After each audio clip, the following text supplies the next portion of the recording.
My beloved child, something changed the moment your soulmate realized the story being repeated about you was never really about the way you looked. It began so casually that almost no one noticed the intention hiding underneath it. A remark here. A strange comparison there. A sentence said with a smile, then repeated to someone else as though it meant nothing. The third party had started telling people that you looked like a certain kind of person, someone they could easily describe, reduce, or place into a convenient little box. At first, your soulmate tried not to give those words power. They told themselves it was probably careless conversation, maybe even an awkward attempt at humor. But then one detail refused to disappear. The description kept changing depending on who was listening. And that was when your soulmate began to understand that the appearance of the story was not the real story at all. Don't skip, because what they noticed next quietly changed the entire meaning of what had been happening. There are moments when the truth does not arrive as a dramatic confession. Sometimes it arrives as a pattern. Your soulmate remembered the first time they heard the comment. They remembered where they were standing, what the third party said, and more importantly, what happened immediately afterward. Someone asked a question about you. Another person suddenly formed an opinion about you without knowing you. Then, several days later, a slightly different version of the same remark surfaced again.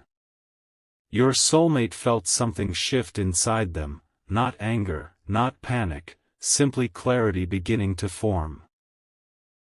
Why would someone keep talking about the way you looked if the real goal was merely to describe you? Why did every description seem designed to lead the listener toward a conclusion before they had ever spoken to you themselves? That question stayed with your soulmate longer than they expected.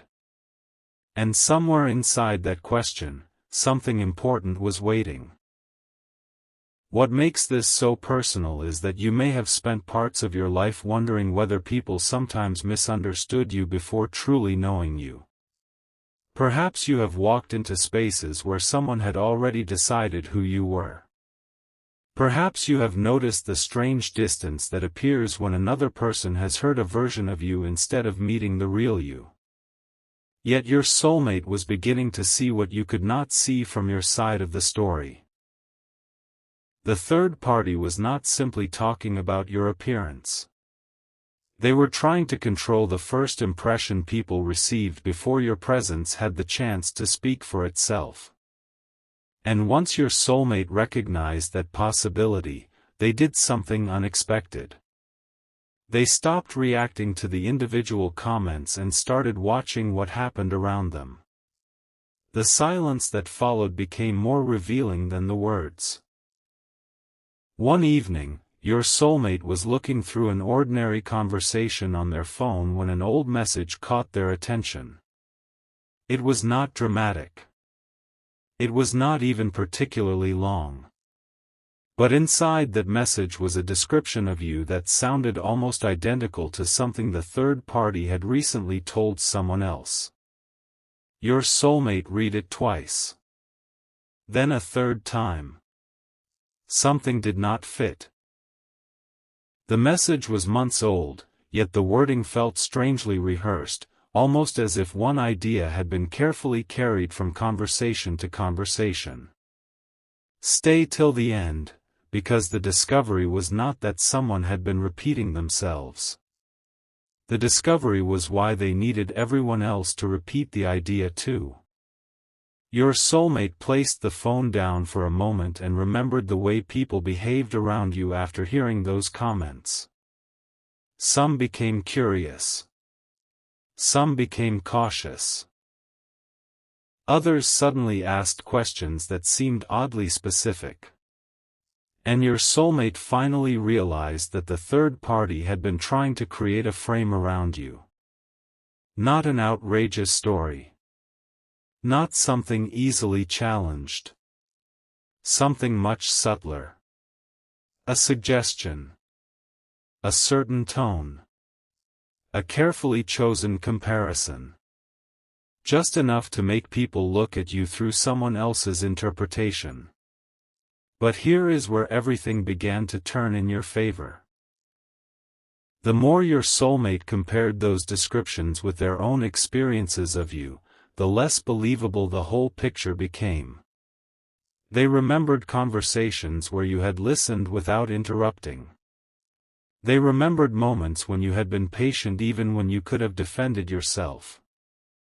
They remembered tiny details, your expressions, your kindness, your way of noticing what others overlooked. None of those things matched the impression someone had been trying to build. And suddenly your soulmate faced a much deeper question.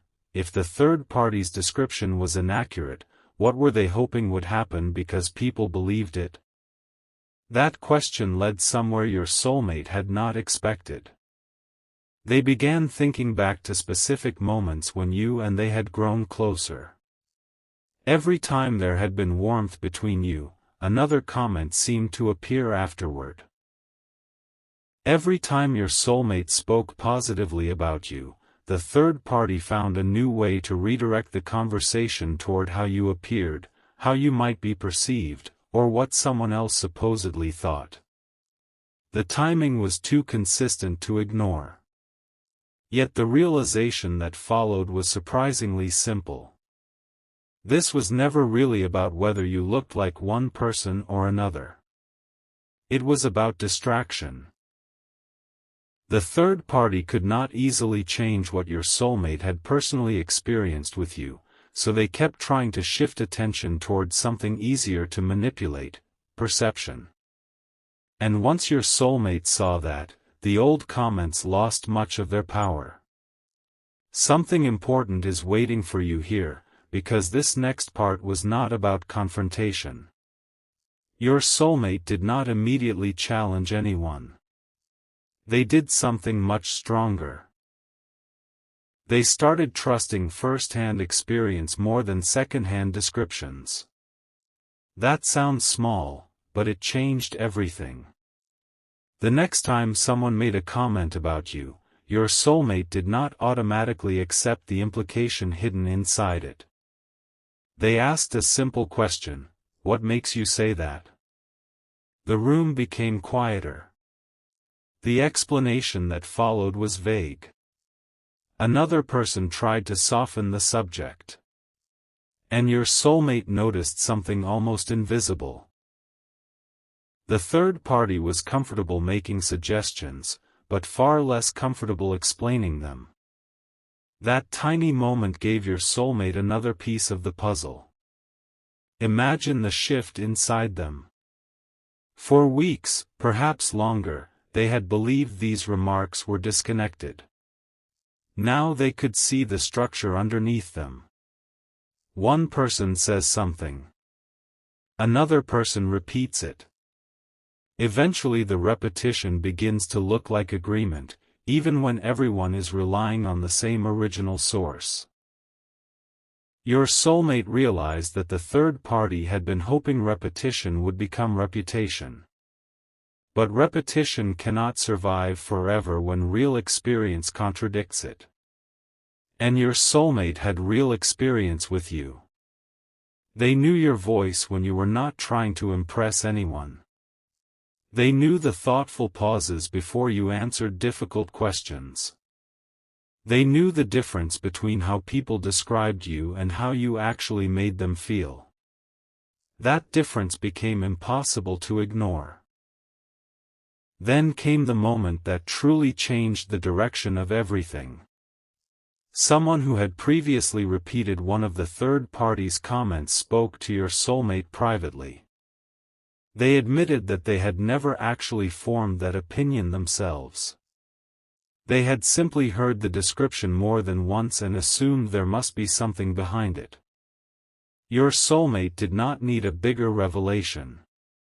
That was enough. The pattern had finally become visible outside their own mind. But the story was still not finished, because one question remained unanswered. Why you? Why had the third party invested so much energy into shaping how people saw you? The answer began revealing itself through something almost ordinary. Your soulmate remembered a gathering where you had entered the room and done nothing extraordinary at all. You were simply yourself. Yet people gravitated toward you naturally. Someone laughed at something you said. Another person asked your opinion. Your soulmate noticed how easily you connected without performing for attention. And then they remembered the third party's expression in that exact moment. Not rage, not anything dramatic, simply discomfort. The kind of discomfort that appears when someone realizes they cannot control what happens once people experience a person directly. That memory unlocked something. Maybe the third party was never truly trying to convince everyone that you looked like a particular person. Maybe they were trying to make sure people met an idea of you before meeting you. Because once people encountered your actual character, the invented frame began falling apart on its own. Your soulmate understood that the tactic depended on distance. As long as others knew you only through stories, perception could be guided. But closeness changed the equation. Conversation changed it. Authenticity changed it. You changed it simply by being present. And there was another realization your soulmate was almost afraid to admit to themselves, not because it was frightening, but because it made everything suddenly obvious. The third party seemed most active whenever your soulmate appeared emotionally certain about you. If your soulmate questioned the connection, the comments became quieter. If they spoke warmly about you, the comments returned. That rhythm revealed the actual intention. The goal was not to describe you. It was to create hesitation. A little uncertainty here. A slightly altered perception there.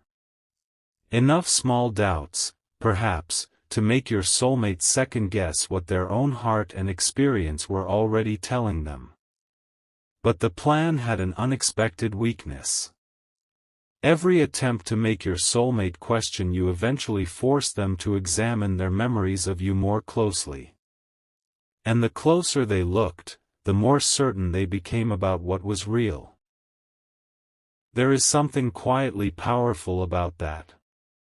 Sometimes another person's attempt to create confusion accidentally causes clarity. Your soulmate began revisiting moments they had once overlooked. A message you sent when they needed encouragement. A conversation where you remembered something small they had forgotten telling you. A moment when you gave them space instead of demanding an answer.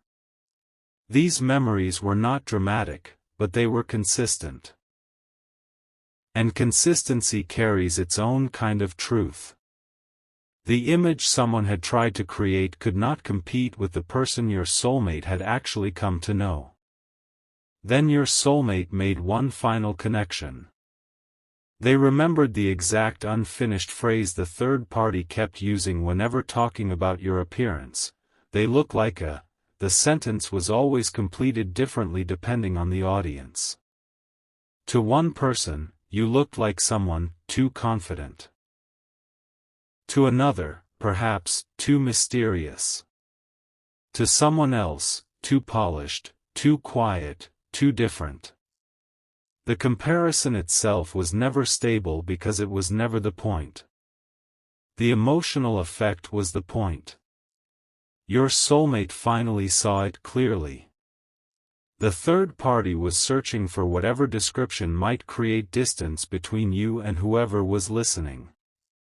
Once that realization landed, something softened inside your soulmate.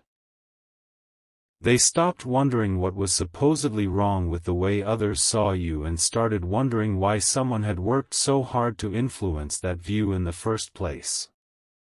That was the turning point. And what happened next surprised even them. Instead of defending you loudly, your soulmate began allowing people to discover you independently. When someone repeated a description, your soulmate simply said, "You should probably get to know them yourself." No argument. No drama. Just an invitation for reality to replace assumption. And slowly, that is exactly what began happening. People noticed things the third party had never mentioned. Your humor. Your patience. Your presence. The way you were more layered than the simplified version they had heard. Some never said anything aloud, but your soulmate could see the adjustment happening in their faces. The story was losing control of the room. Reality was taking its place. Yet one final piece still remained hidden. Because after your soulmate understood what the third party had been trying to do to everyone else's perception of you, they discovered something even more personal. The third party had not begun this pattern with the group. It had started much earlier, in one private conversation directly connected to your soulmate. And inside that conversation was a sentence your soulmate had completely forgotten until now. A sentence that explained why the third party cared so deeply about how you were seen, why the comments always appeared whenever the connection between you grew stronger, and why they needed others to question you before they ever had the chance to know you. Your soulmate has finally remembered that sentence, and once they understood what it really meant, the entire story shifted again. The sentence came back to your soulmate in the quietest possible way, not during an argument, not while anyone was explaining themselves, but while they were alone replaying an old conversation they had once dismissed as ordinary. The third party had said, almost casually, "People like that know exactly how to make everyone see what they want them to see." At the time, your soulmate had barely reacted. It sounded like one more vague opinion among many. But now, with everything they had uncovered, the words carried a completely different meaning. Your soulmate realized the third party had been trying to introduce doubt long before anyone else ever heard those comments about your appearance. They had planted the idea privately first, hoping your soulmate would begin interpreting every future interaction through suspicion. That was the beginning. The comments to other people came later. And suddenly the timeline made sense. Don't skip. Because your soulmate's next realization was far more personal than anything they had uncovered before. They began asking themselves why someone would need to convince them that your presence was somehow calculated. Why frame your confidence as performance? Why make your quietness sound mysterious in the wrong way? Why describe your appearance as though it proved something about your intentions? The answer did not come immediately. Your soulmate sat with the question. And in that silence, a memory surfaced. There had been a moment between you and your soulmate when they had opened up about something deeply meaningful to them. You had not tried to fix it. You had simply listened. Later that same day, your soulmate mentioned the conversation to the third party. That was when the strange remarks had intensified. Your soulmate remembered it clearly now. The third party had not seemed interested in what you actually said. They were interested in how much the conversation had affected your soulmate. That detail changed everything. This had never really been about your face, your style, your expressions, or who someone thought you resembled. Those things were only convenient surfaces. The deeper issue was influence. Your presence mattered to your soulmate, and someone else had noticed. Stay till the end, because the way your soulmate responded to this realization was not what anyone expected. Instead of becoming reactive, they grew unusually calm. They understood something that had taken them a long time to see: when someone truly knows another person through lived experience, outside descriptions eventually become weak. Your soulmate had watched you handle disappointment without becoming cruel. They had seen you laugh when you were comfortable and go quiet when you were thinking deeply. They knew there were things about you that could never be captured in a sentence like, "You look like a," because your presence was not a category. You were a person. Layered. Changing. Human. And that realization made your soulmate question every shortcut they had ever accepted about you. A strange thing happened after that. The third party made another comment, but this time your soulmate heard the mechanism behind it. The words were dressed as observation, yet they carried an invitation. See this person the way I want you to see them. Once your soulmate recognized that invitation, it stopped working. They simply looked at the third party and asked, "Have you ever actually asked them what they meant?" The answer was no. That single word hung in the air longer than expected. No. They had interpreted you without asking. Described you without knowing. Repeated assumptions without checking. Your soulmate felt something inside them settle. Not triumph. Not anger. Just certainty. Something important is waiting for you in this moment, because you may know what it feels like to be misunderstood by people who were never curious enough to ask you directly. Sometimes the hardest part is not that someone forms an opinion. It is that the opinion travels farther than the truth ever had the chance to travel. Your soulmate was beginning to understand that. And because they understood it, they became far more careful with what they accepted about you. Then another person approached them. This person had heard one of the third party's descriptions and wanted to know whether it was true.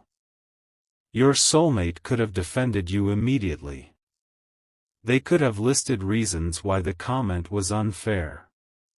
Instead, they did something more revealing. They asked, "What has your own experience with them been?" The person paused. They barely had one. And there it was again. The pattern depended on distance. People who actually spent time with you seemed less certain of the labels. People who knew you only through second-hand stories were more likely to repeat them. Your soulmate started seeing the whole structure with startling clarity. But another question surfaced, one that was harder to answer. What was the third party afraid would happen if people simply met you without being prepared to judge you first? Your soulmate did not have to search far for that answer. They remembered how easily some people changed their opinion once they spoke with you directly. One conversation could undo weeks of suggestion. One sincere moment could soften an entire assumption. That was the weakness in everything the third party had been trying to build. Reality required no campaign. It simply needed access. And your soulmate began creating that access without even announcing what they were doing.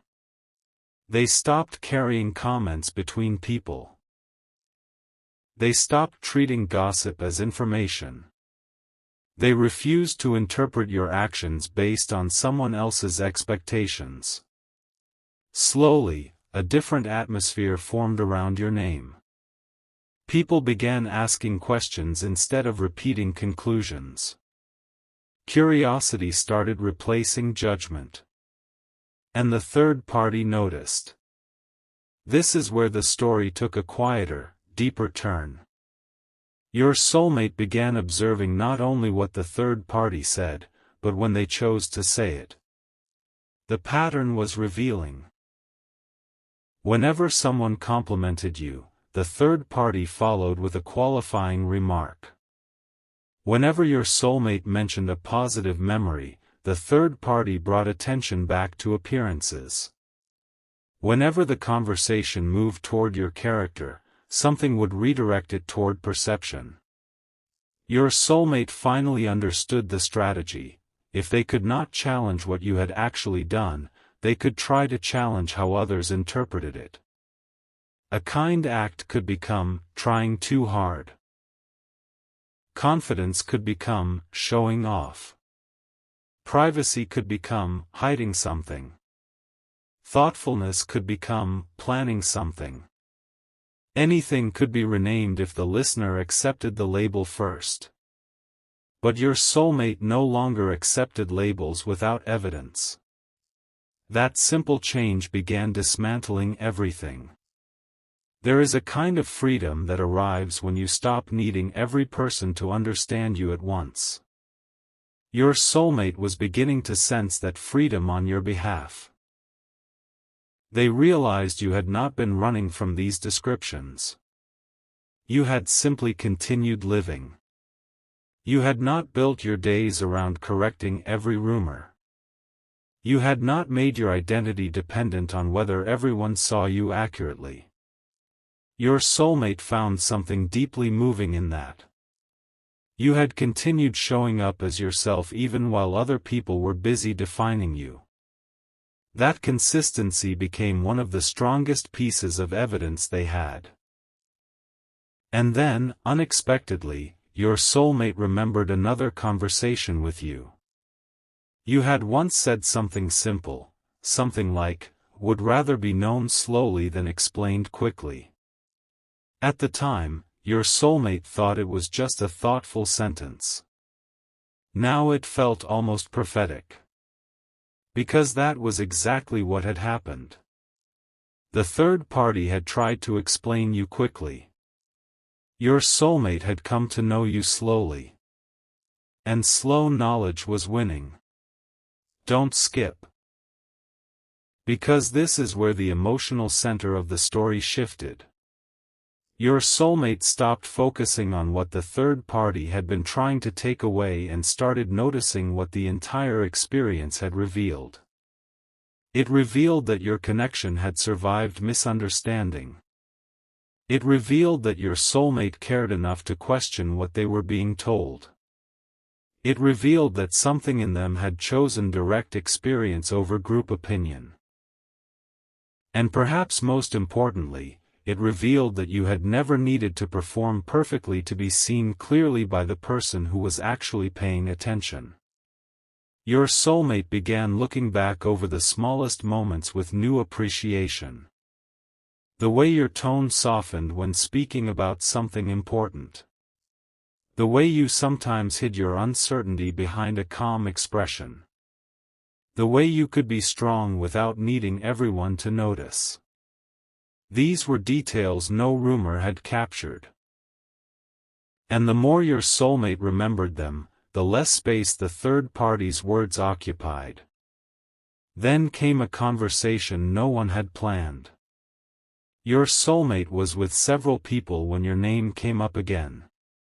Someone repeated one of the familiar descriptions.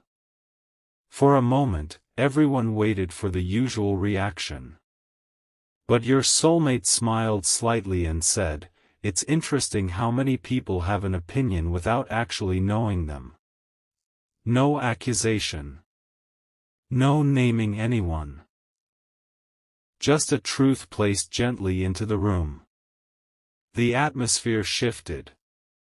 One person admitted they had heard the same description from someone else.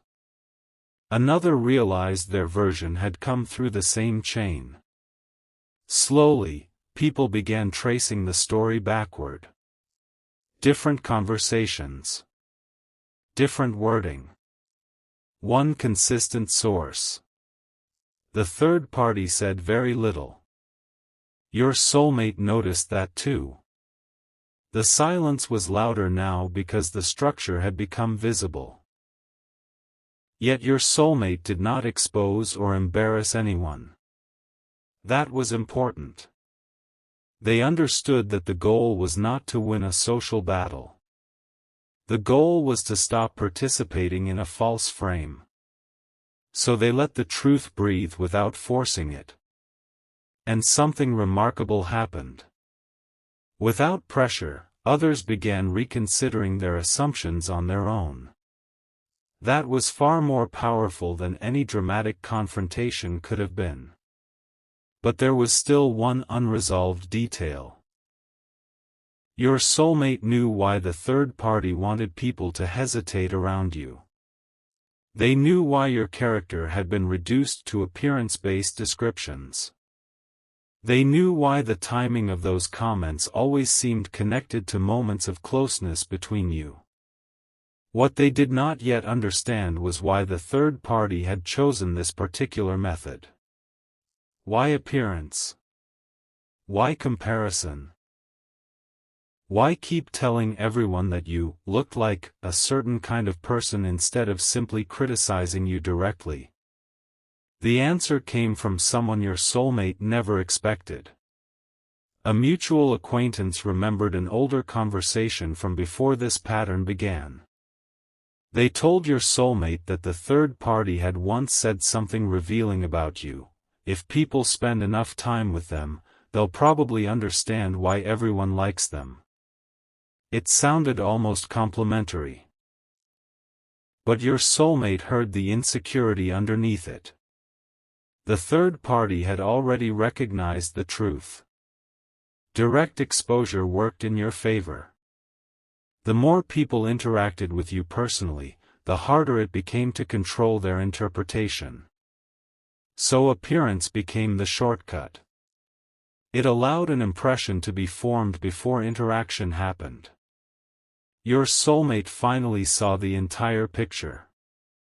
And strangely, that discovery brought compassion along with clarity. They realized this behavior had likely come from insecurity, not strength. Someone who feels secure does not need to design everyone else's perception. Someone who trusts their place does not need another person to be misunderstood. That did not make the behavior right, but it made it easier for your soulmate to release the emotional weight of it. They no longer needed to see the third party as some unbeatable force. They saw a person trying to protect their own sense of importance in an unhelpful way. And once your soulmate understood that, the final mystery began to open. The third party had not been trying to convince everyone that there was something wrong with the way you looked. They had been trying to make your soulmate believe that whatever drew them toward you was only surface level, something shallow, something that could be dismissed as appearance or charm. Because if your soulmate believed that, maybe they would question the depth of what they felt. But that plan had failed for one very simple reason. What drew your soulmate toward you had never been only what they could see. It was how they felt in your presence. It was the conversations that lingered after they ended. It was the sense of being understood without having to explain every detail. It was the quiet steadiness your soulmate had experienced again and again. None of that could be reduced to a comparison. None of that could be erased by someone repeating a description. And now your soulmate knew it. But then they uncovered one last piece of information, something that changed the story from understanding the third party to understanding themselves. Hidden inside an old exchange was proof that your soulmate had once defended you long before they consciously realized how much you mattered to them. The third party had made one of those early remarks, and your soulmate had responded with a sentence they had completely forgotten writing. When they saw it again, they went still. Because those few words revealed that their trust in you had started much earlier than they thought. And what they wrote back then is the reason everything that happened afterward could never fully separate their perception from the truth they had already begun to recognize.